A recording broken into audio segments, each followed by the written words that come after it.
We've reached the end of our series on the 7 deadly sins and their cures. This is the last of the 7 deadly sins. And each week we've been talking about how there are these sins, these root sins, these head sins, these deadly sins that are so deeply implanted within us that they lead to other sorts of sin in our life. But on the same token, there are also these virtues, these ways of living into the grace of Christ that allow us to be transformed and to grow into the image of Christ. 7 sins, 7 cures, 7 virtues. And today we're talking about the deadly sin of acedia. And you may be thinking, like, Pastor, I don't have any problem with the deadly sin of acedia because I don't even know what acedia means. And that's part of the issue because it's not a word that we use very often, acedia, and there's some notes on the right-hand side if you need them, but acedia is not a common word for us. It's an ancient Greek word, and I think we're gonna learn what it means. And I want to invite us just to say it together. Would you be willing to say it with me? Acedia. Acedia. Okay. So it is this ancient Greek word, is the sin of acedia. And a lot of times in the old King James translation, the word acedia was translated as sloth. Have you ever heard the word sloth? Yeah.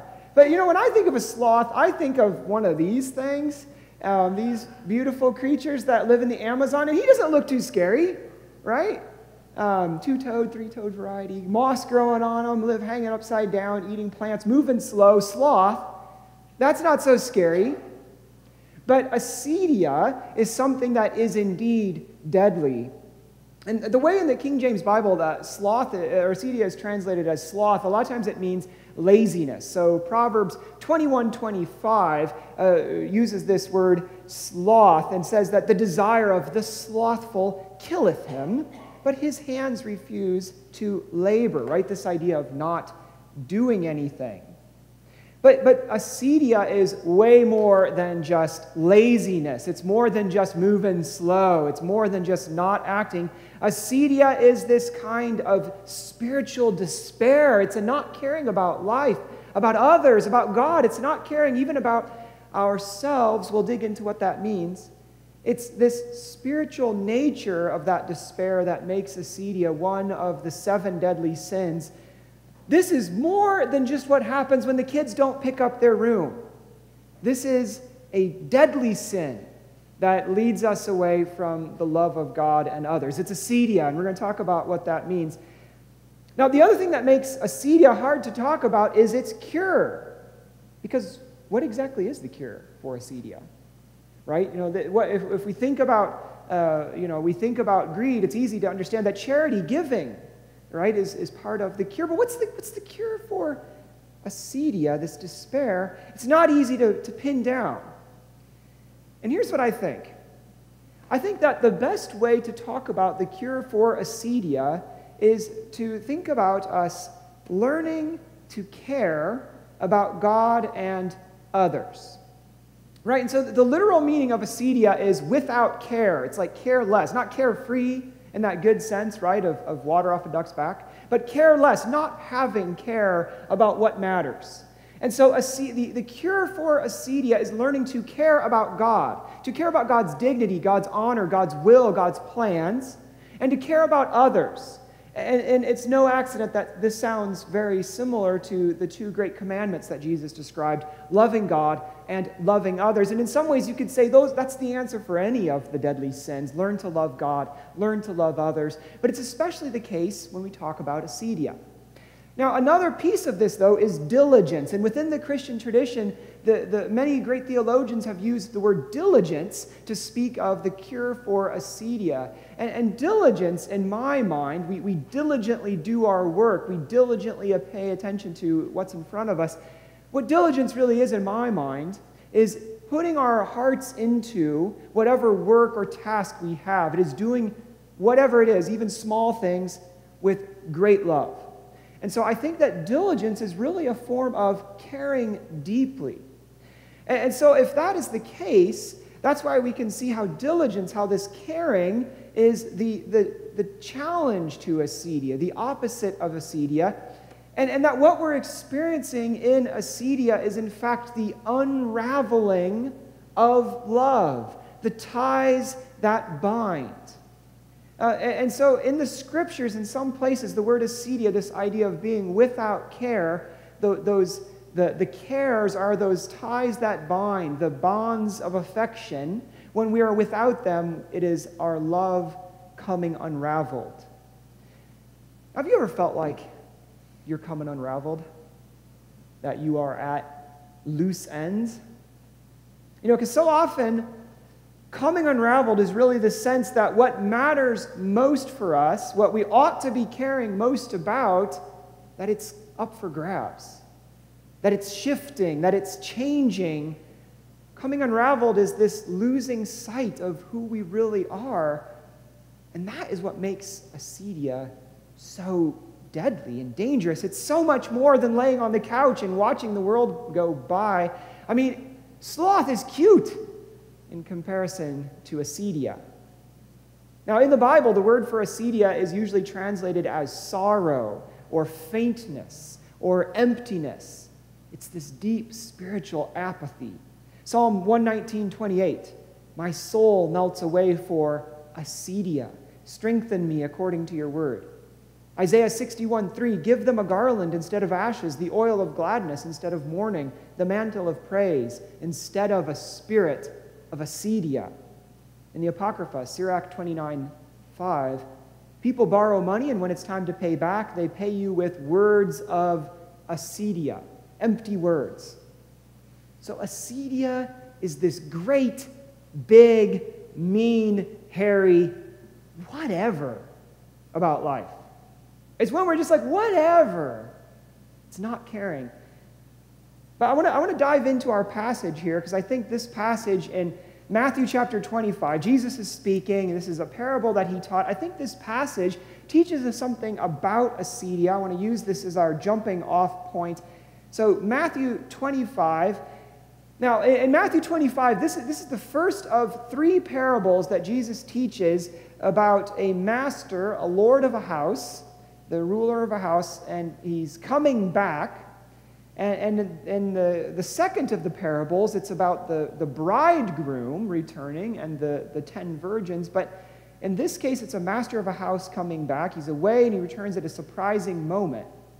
Now, in each of these three parables, these stories that Jesus tells, they're each a story about how we're supposed to live if we think that God's for real. If we take seriously God's claim upon our lives. So God shows up in the here and now. He will return definitively on the last day. So are we ready? And in this third parable, we read of a master who goes on a journey, and he entrusts his servants or his slaves with his property. He gives them his money. And the word that is used here is talent, okay? And so a talent is a lot of money, all right? A talent is about 75 pounds of silver. Can you imagine 75 pounds of silver? And notice this, that he's giving them he's not just giving one talent. I mean, he does give one talent to the last, but he gives 5 talents to the first, 2 talents to the second, 1 talent to the third. I mean, 75 pounds of silver per talent, that's a big sum. I mean, this would seriously help us out in our bond issue here in Mound Ridge. A couple of talents. He gives them these talents. In verse 15, notice how he allots them. It is each according to their ability. And then he leaves. Okay, and so the master has handed out the talents. He's entrusted them with his money, quite a bunch of wealth, and he leaves. And it says, verse 19, verse 16, you see the first man goes off. It says he puts those talents to work. He does something with them. Verse 17, the one with 2 talents, he goes, look what he does, doubles his money, gains 2 more. The last one, he has a different angle. He goes and takes that 1 talent, digs a hole in the ground, hides it. Verse 19, after a long time, the master returns, going to settle accounts with them. Each of the men come before him. He says, all right, you were given 5 talents. And the man says, I put it to work, I earned 5 more. The man with 2 talents comes before him. I've earned 2 more. The last one comes before. Each of those other 2, he says, come and enter into the master's happiness. Well done, good and faithful servant. The last one comes and says, I knew something about you. Verse 24, knew that you were a hard man, harvesting where you had not sown and gathering where you have not scattered. Verse 25, this is the key verse. What does he say? I was afraid. I went out and hid your talent in the ground. See, here is what belongs to you. All right, the first and the second slaves doubled their money. They put it to work. The last one comes in, and he's played it safe. He did not make any money. Now, you would think maybe the master would say, well, at least you hung on to that one talent. I'm proud that you didn't lose it. But that is not what he says, is it? That third talent, he is angry with him. That third servant, he says, you knew about me, huh?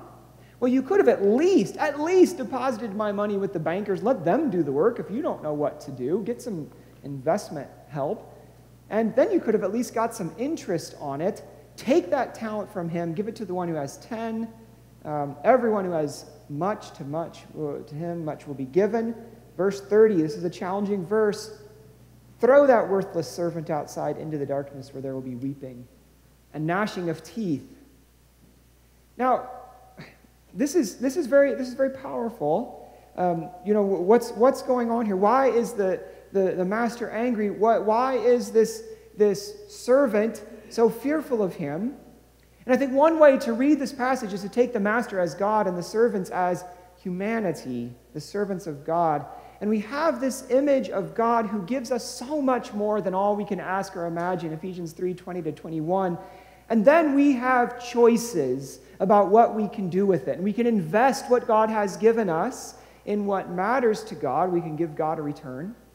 Or we can sit on all that God has given us, play it safe, and then face the consequences. And look, this parable centers around money, all right? So a talent in this context is a measure of money, but I don't think this is just about money. These talents are everything. You know this. These talents are everything that God has given us. So, think about the education you've been able to achieve, or about money, or privileges that you have, or access to people, the faith that you have embraced. We can't just play it safe and expect God to commend us for that. We are called to invest our lives in what matters, to spend ourselves for God, to care about the things that God cares about, and to forward God's will in the world. We can't just bury what God's given us in the ground and sit on it. And I want to diagnose this situation a little bit, because this man, this third servant, right, he's afraid of the master. And he knew that the master was a hard man who harvests where he has not sown, who gathers where he has not scattered. And so think about this. Presumably each of the servants knew that as well, that their master was a hard man, that he had certain expectations of them. They all knew who he was. But those other two took a different action. They dove into their work. They risked it all, and they made a big return, not for themselves, but for their master. Notice that. The master doesn't say, good job, you can have some of that money. But the third servant refused to act. It's a return for God, and the third servant gained no return for God. And now he says he was afraid. And that may very well be the case here. But there was something else going on. I think we could describe this third servant as being under the sway of acedia. He did not care enough about what happened. He just wanted to get by. He just wanted to be able to give the master's money back. He did not think about anything else. He didn't want to have to do too much, think too much, take too much action, be too much. He didn't care. What's the minimum I can get away with? That's how I'm reading it. And this spiritual root of what's going on here in this man's character is the attitude that we call acedia. It's not caring about the master's concerns, about the master's desires, and then because of that, not caring about much else. It's no coincidence that the servant says he was afraid of the master. The 7th century theologian John Climacus describes acedia as a voice claiming that God has no mercy, no love for us. The man says, I knew you were a hard master, so I just hid that money. And this fear is not what the Bible calls the fear of the Lord. Now, the other servants, they had a proper fear of the Lord. They knew who God was. They knew what God required of them as servants of God. But this deep down fear that the man has is that he doesn't want what God wants. He wants to get away from God. It's the same fear that Adam and Eve had in the garden. Do you remember this? After they ate from the fruit, they hid from God. It's a fear that pushes ourselves away from God. When God called to Adam and Eve, he said, "Where are you?" It's a fear that estranges us from God. And it's that fear that then branches out into our lives, into a fear of the moment, a listlessness that tells us that where we are might not be the right place, that great things are happening everywhere else, but not here, that nothing we really do matters. This is a fear and an attitude that would strike monks very strongly. And if you know what monks are people who dedicate their lives to God through prayer and acts of service. And monks often suffered very deeply from acedia. And in the ancient church, monks would go out into the desert. So think about the deserts in Egypt, where there was a very large monastic population. And the monk would be there spending his entire day in the desert. It's hot. There's not much going on. It's not like you're in a city with all the hustle and bustle. And you're out there in the desert, and you're in your monastic cell, or you're sitting on the side of a mountain somewhere, and you're spending the entire day praying. And some of these monks at about 1 in the afternoon would start to kind of wither. And they'd say, "Does it matter at all? I'm spending my entire life out here. And what kind of results am I getting? Does God even care?" Or maybe they start to hate God. "Why did you call me to this? Why do you have me out here? You are a hard master. You sow where you have not, you harvest where you have not sown." And the ancient monks called the noonday demon, they called that acedia, because it strikes us when we're tired and weak and our spirits are flagging. And this is where the monks would find their hardest challenge. Maybe I need to move. Maybe I just need to go back to the city. Maybe nothing matters at all. And monks would fall into despair. They'd give up, not care. Now, if this sounds like depression at its worst, you're right. Because depression and acedia, they share a lot of the same characteristics. But listen to this, they are not necessarily the same thing. Now, sometimes I wonder if what has changed is the language that we use to describe these deeply human struggles, not the phenomena themselves. But I think there is a fundamental difference between depression and acedia. Kathleen Norris, who is a writer, she puts it this way: "At the risk of oversimplifying, I would suggest that while depression is an illness treatable by counseling and medication, acedia is a vice that is best countered by spiritual practice and the discipline of prayer." So what makes acedia different from depression, what makes acedia a sin and depression not a sin, is an act of will. It's us deciding not to live into God's call, deciding that God's call doesn't matter, deciding not to care about God and not to care about those things and people in our lives that we should, in fact, care deeply about and honor. Listen to this. Depression is something that happens to us. Acedia is something we do. And so often I think that acedia masquerades as the truth about reality. I think we convince ourselves that the place we're at is boring, that there's nothing that's really happening here, that all of our potential is being wasted on small things, and it's a response of fear. It's like that servant. We just bury our talents rather than risk caring deeply about people and the realities around us. And I think a lot of times our longing for the future is actually acedia. I mean, how many times have you heard people say, "Someday I'm going to, ... fill in the blank. Someday I'm going to serve as a missionary. Someday I'm going to travel. Someday I'm going to volunteer my time. Someday I'm going to write the great American novel." But then that great, magical, elusive someday never comes. And suddenly you blow out 50 or 60 or 40 candles on your birthday cake, whatever your number is, and you say, where did my life go? But that escapism for the present, that's acedia. Or sometimes we get to think that if we just lived somewhere else, then life would really count for something. If we just lived in Denver, Dallas, or New York, then we'd be truly alive. Then my talents would be put to use and I would be valued. That is where life is really happening. There's nothing going on around here. But that kind of escapism from place, that fear of the place that we're in, that's acedia. Or we jump from one thing to the next, dabbling in everything, but doing nothing well and with care. We check email, we check our texts, we check Facebook, we check email again, we check Facebook again. Sorry, no time to talk, I'm busy, busy, busy. That kind of restless hurry is acedia. Writer Dallas Willard puts it this way: haste has worry, fear, and anger as close associates. It is a deadly enemy of kindness and hence of love.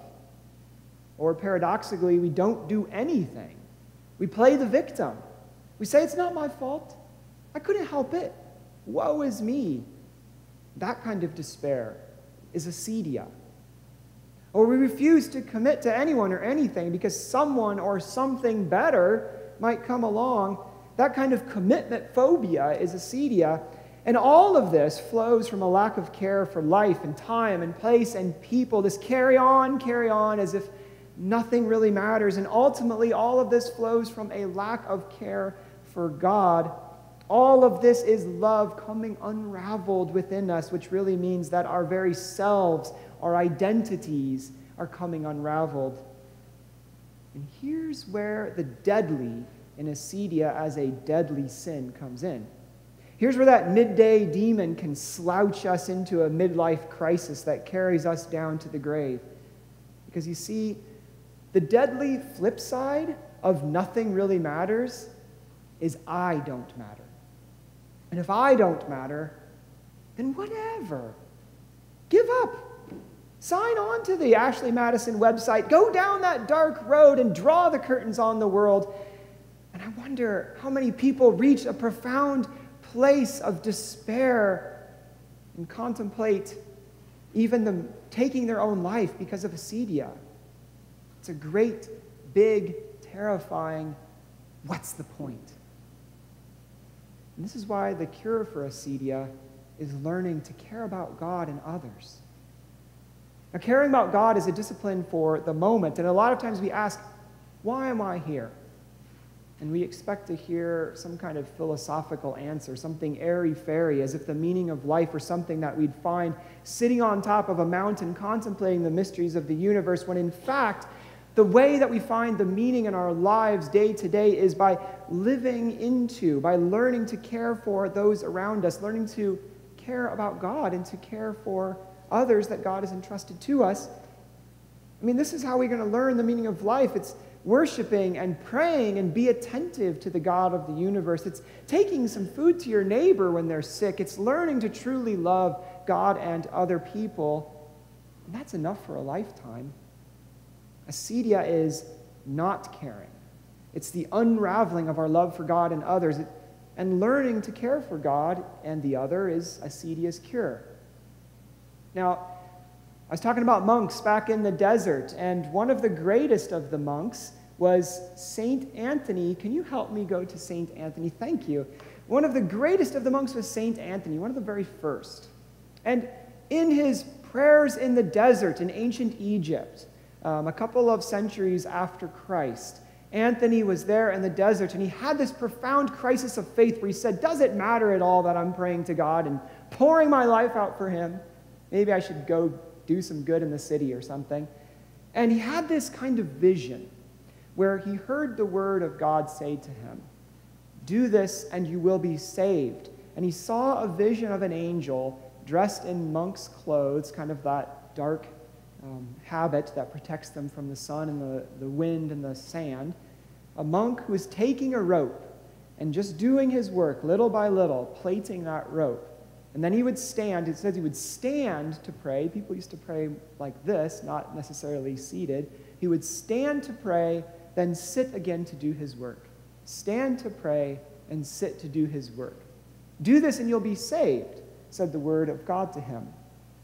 And I think that what God was doing was reminding Anthony to pour himself into his spiritual work of prayer and that mundane day-to-day work that he was given to. And it's probably no accident that what he was supposed to do was weave together again his care for God, his care for others, to resist that unraveling of love. The metaphor is the image. Now, one word that we do what God is calling us to, do what God called Anthony to, is to give all things diligence. Now, diligence is not working harder, though sometimes we may indeed need to learn how to work harder. I mean, hard work's a good thing, but diligence is different than hard work. Diligence is caring very deeply about the work that we're doing, and it may or may not feel hard.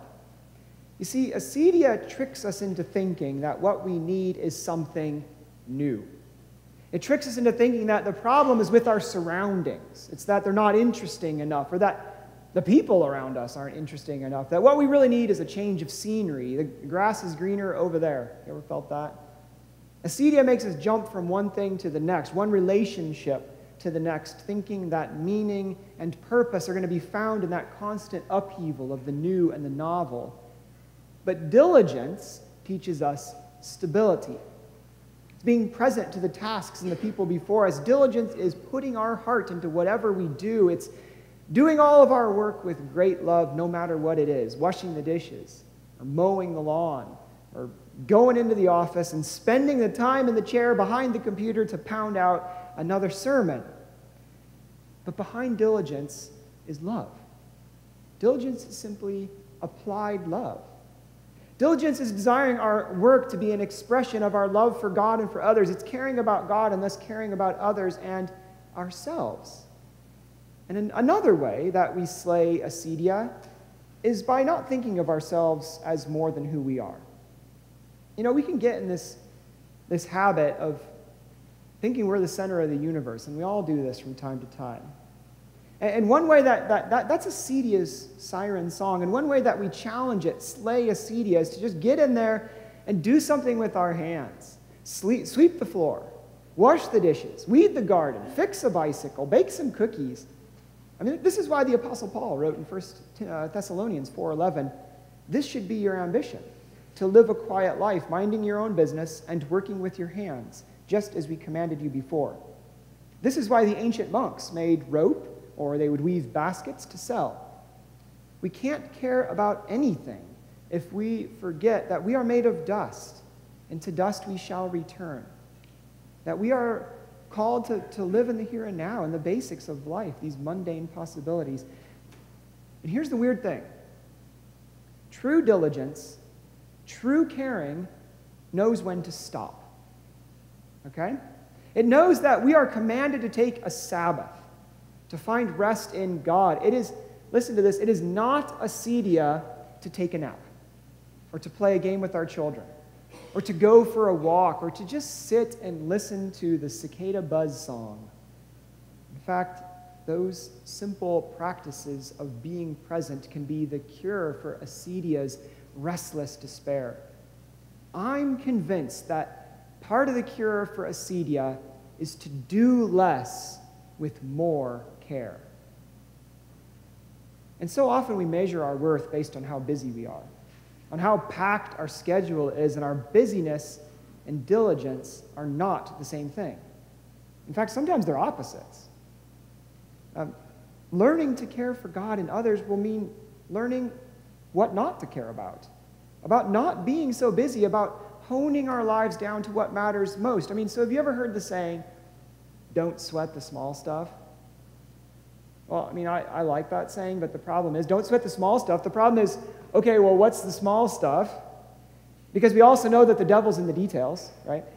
So what's the small stuff? I mean, if a key rivet is missing in a wing of an airplane, just one rivet, then that's probably not a small thing. Move that decimal point over just one tiny place on your tax bill, and that will not be small. So what's the small stuff? And I think learning to care about God and others is learning what the small stuff is. It's learning what matters deeply, and then what doesn't matter so much. For instance, one thing that doesn't matter as much as we often think it does, our image. And so much of what we do is based on projecting a certain image of ourselves to others. We want other people to think about us a certain way. We want to be highly regarded. We say things like, the other night on TV, I was watching TV, not that I watch much TV, right? Or I was having a cookie, but I rarely eat cookies. Because we don't want people to think, we're cookie-eating couch potatoes or something like that. And we try to manage what people think of us, but there's a way in which if we have truly come to care about what matters most, about God and others, if we have placed God at the center of our lives, then what people think about us won't matter quite so much. There's something else. And brothers and sisters, this may be the heart of the matter. The medieval theologian Thomas Aquinas said that acedia was not just neglecting to do our duties. He said this, that acedia is fundamentally opposed to joy. Acedia is refusing to take joy in God, in God's grace, taking joy in all that God has done, just rejoicing in who God is. Acedia is our soul's sinful unwillingness to find our truest joy in God. Writer Kathleen Norris speaks about a period in her own life when she could not escape from a deep cloud of acedia. She was caring for her husband who was very sick, and she was facing some other challenges, and she found that she could not take joy in the good things of life, let alone find joy in the hard places. She hated the idea of getting out of bed. She says that sometimes she'd wake up and go straight to the couch and just sit there until she had to do something. And she wrote about this painful period of struggle. She wrote about this acedia, her struggle against the darkness, and she said this past year I have needed to remind myself that life, and especially spiritual life, is not a progression, but a constant turn of withering and blooming, sin and repentance, exile and return. I've had to remember that it is God and not myself who has the power to make the barren places bloom and strike water from the rock. By the grace of God, she found a way to reweave love and to learn to care again for God and others. By the grace of God. And the key word for all of the 7 deadly sins, for acedia and all the rest, the key word is always grace. Grace is the way out. The grace of Christ is what saves us. We can't do it on their own. And nowhere is that more true than in the enervating wilt of acedia. Grace is what holds us together. It's the last word on the 7 deadly sins and their cures. Grace. Amen.